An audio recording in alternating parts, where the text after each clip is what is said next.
for acknowledging me and honoring me here today. I feel so great about this. I think I smoked my first joint out here in 1967 when I moved to New York. And I have lived in this neighborhood in the Alphabet City predominantly ever since. Felicia's right. I'm involved in a lot of things because if you want something to change, you have to do something about it. It's great to sit around and complain and to criticize so on and so forth, but it's better to do something, and something can always be different.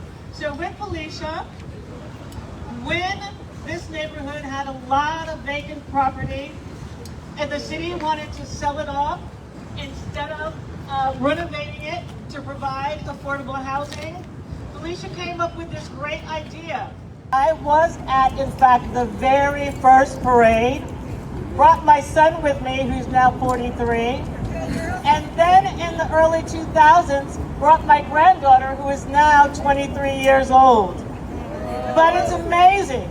What she did was, I don't want to go and testify. I don't want to go and, maybe squat in a building. But I do want this community to understand that we can do something about things we don't like.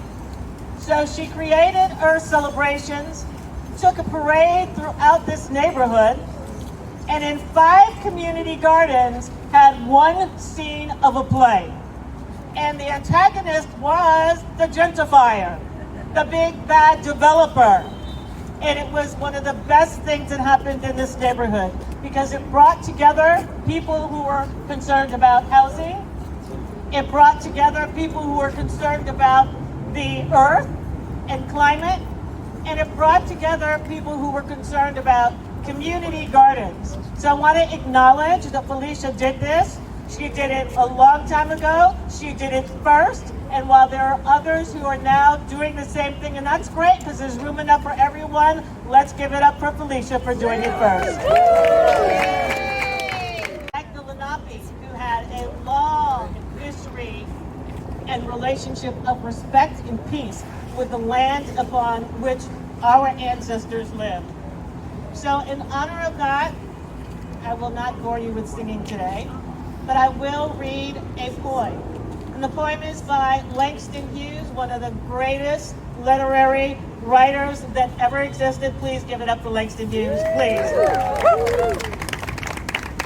Now the name is The Negro Speaks of Rivers. You guys know you cannot say that to me, right?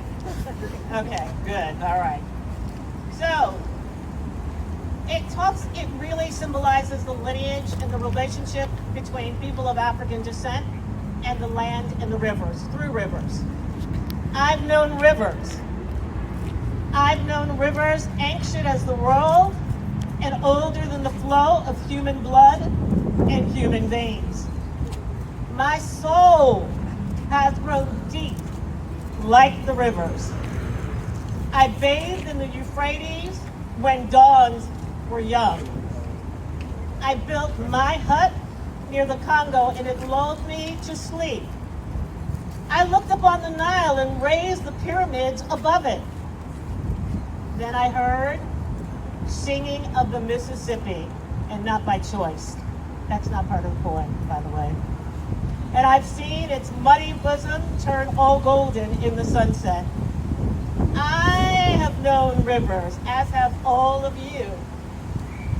Ancient and dusty rivers, including this one before which we stand, the East River here in New York City.